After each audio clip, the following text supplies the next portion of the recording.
I want you to get out to New York Comic Con, or I want to do something with you in the fall where there's like a flash mob of Jerry masks. Okay, we're putting it out there to the universe right now. We're going to make this happen. All the happen. devils are going to come together. We're going to make this happen. I am going to be at New York Comic Con this year, come hell or high water. I'll see you guys there. We'll make it happen.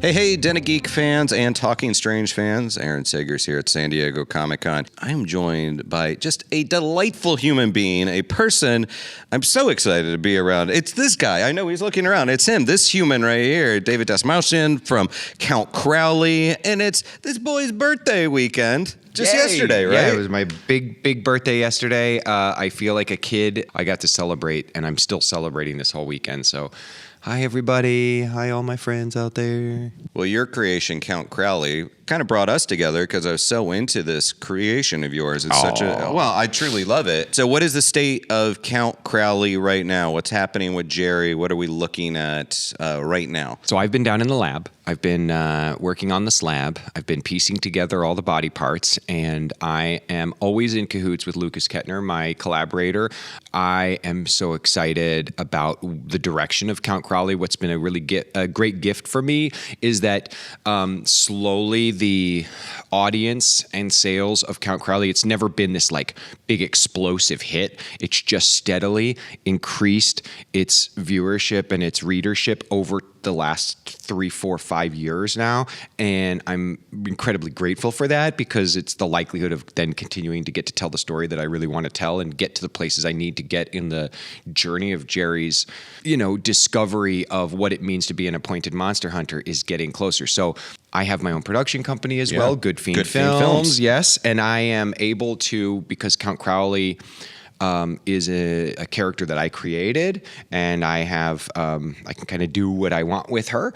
My first officially licensed merchandising announcement happening tomorrow, which I'm very excited about, especially for all of the horror and Halloween fans out there. Years ago, worked on a horror movie with an amazing special effects artist, my friend George Frangadakis, who has gone on to be one of the co-owners of one of the best, if not the best, premium silicone Halloween mask making companies in the world, Immortal Masks. And I and George have been talking for a long time about how to make this collaboration work. They are geniuses. They are the greatest sculptors in this space, and what they've done is put together a incredibly beautiful Jerry Bartman, Count Crowley ghoul mask. And then we have another vampire Hubert mask that's coming very soon. And they'll all be ready in time for Halloween this year. And I am freaking out. It is the coolest thing that you could get an exclusive Count Crowley mask. It comes with a certificate of authenticity, like an old Warren Publishing kind of certificate of authenticity sticker. That is something I never imagined that characters I've created in my version of the ghoul, my version of the vampire, is going to be captured in a silicone mask. It's insane. This is what I want to happen. I want a mask. I want a mask. You got it. I want you to get out to New York Comic Con, or I want to do something with you in the fall where there's like a flash mob of Jerry masks. Okay, we're putting it out there to the universe right now. Make this all the happen. devils are going to come together. We're going to make this happen. I am going to be at New York Comic Con this year, come hell or high water. Let's meet up there. But yes, I want to throw the first time I saw a Jerry cosplay was totally my own partner in crime. My wife, Eve, did this insane Jerry cosplay. It was at New York Comic Con in 2018 or 2017, and I crap my pants, and then I have since seen some really amazing ones. And but this will be with the mask. Are you kidding? Oh my God! All right, I'll see you guys there. We'll make it happen. Yes. So yesterday we had in the room Todd McFarlane, and he was talking about McFarlane toys and collectibles and everything. I love Todd. I've been a fan of his for a long time, and then fortunate to interact with him. And I was just looking at some news about how the rest of Todd's weekend is going, and then I saw Knights vs. Samurai. Yes. So So this is another comic coming from this gentleman that was just announced. When I read that title, it was so like of course, and yet no one has done it.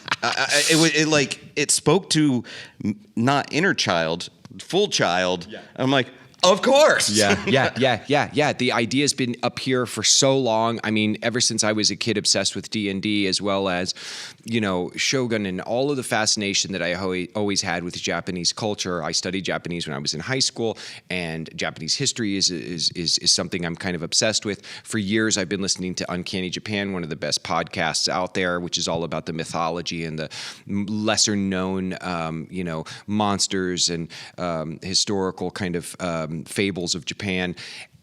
Combining those two worlds to me in a world of fantasy where dragons exist, where magic is real, where there's wizards and sorcerers and oni and all kinds and manner of necromancy, was to me like just this fun house of creativity that I could see instantly.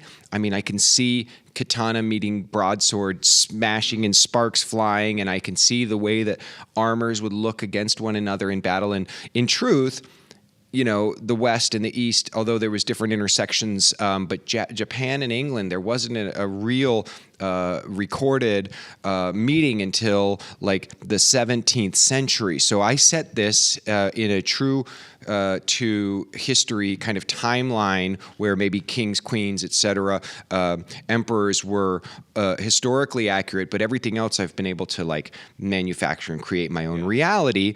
And so I set this in the 16th century, and it's this fictional intersection where a regiment of knights sent by a duke, believing that they're on a holy mission to avenge missionaries who were savaged on this island in the far, far east, were savaged by these monstrous beings who really were evil, and so these knights are sent believing in their hearts that they're going to do the Lord's work, if you will, and arriving on this island and being confronted with warriors the likes of which they've never seen before, and quickly realizing that these are humans, and they're also there's something that's off. Something is wrong in the what they've been told as opposed to what they've discovered. The same thing, if you flip it around, is true of these warriors on the beach in Japan. And I have the intersection happening in the kind of northernmost part of one of the islands north. And I believe, man, that like one of the ways people in power have always maintained that power and dominance over the rest of us is by systematically trying to convince us that people that look different than us, that behave differently than us, that dress differently, that speak differently than us, live different places than us are, if not so different us that they deserve different treatment, oftentimes even that they're our enemies. And utilizing that power and utilizing that kind of separatism is a way that the elites, I believe, have been able to bleed the soldiers, the foot soldiers, the working class dry.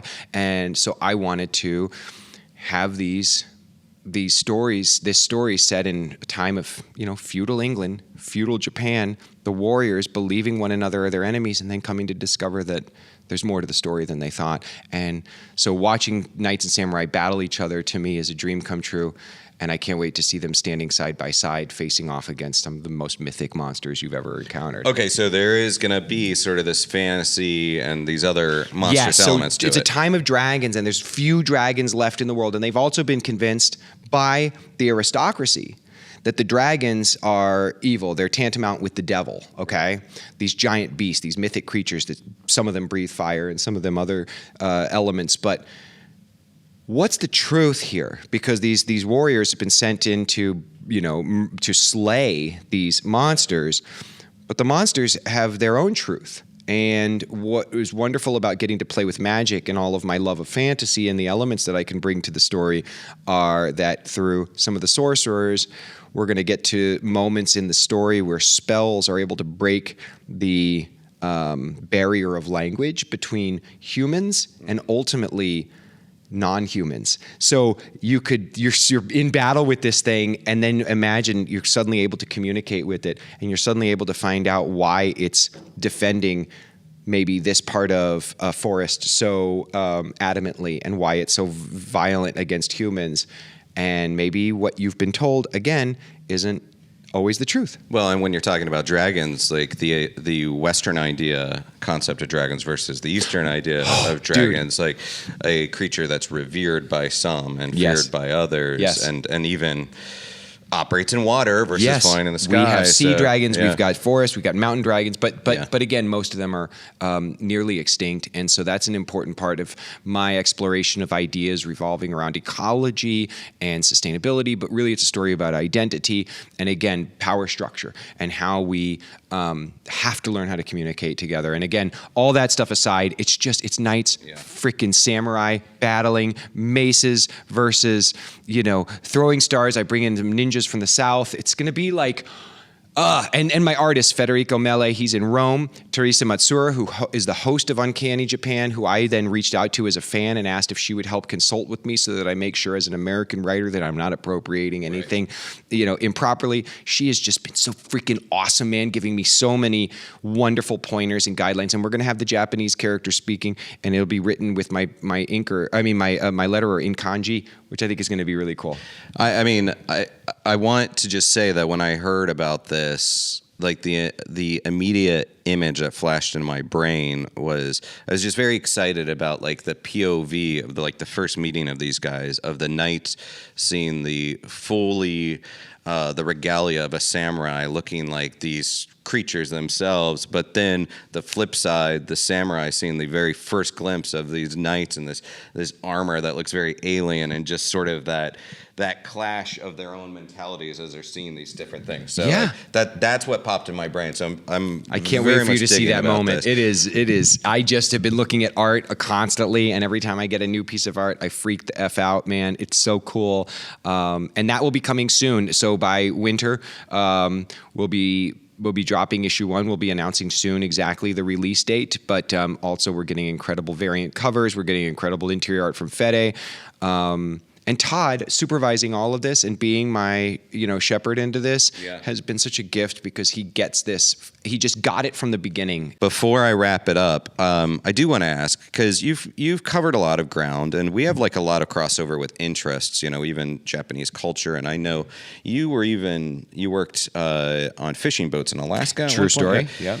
So, and I was just recently in Alaska, and I was like researching folklore and some things that amongst the indigenous people is considered that people believe in it, and it's very scary and very powerful. What is like some of the lore in your travels that's really stuck with you, as far as, that is a scary sounding monster, or that is an impactful creature, something that has resonated with you in a big way through your travels?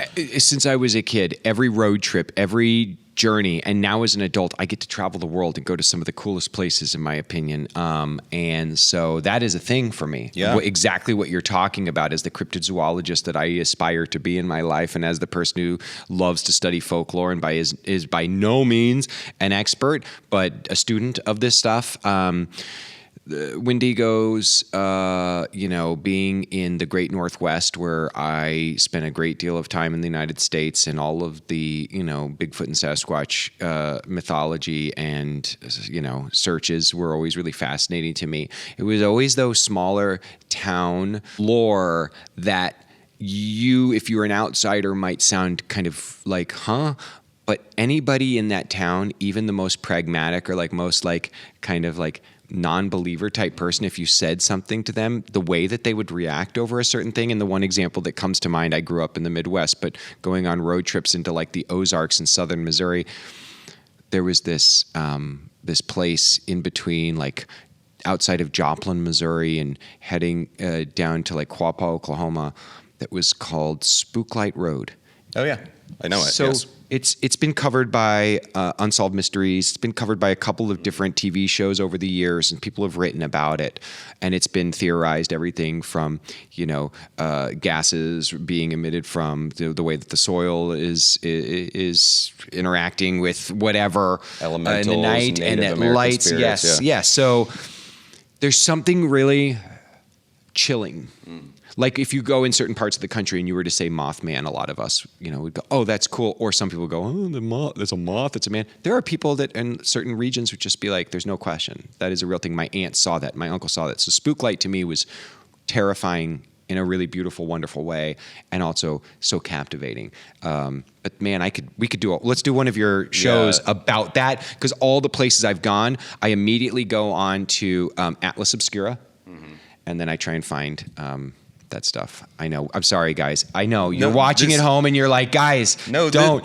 I think people, this is that's at least why they pay attention to me. I think this is what they're here for. But, I can't stop. I get going and it's only the morning here, and I just want to talk about this shit all day long, man. It's the best. Me too, especially when you remove the labels of things, whether it's spook lights or will-o'-the-wisps or whatever, when you just remove the labels. Banshee and of the Badlands and Chupacabra and the Jersey Devil, and there's so many cool ones. Yeah. There's more that connects us through our folklore and our monsters than divides us. Agreed. It's just such a pleasure speaking with you. It always is. Thank you. I love Den of Geek, and it's great to be here, and it's just such an honor to get to come and talk about all this stuff I love so much. So thank you, and everybody. I'm happy for your continued success. Thank you.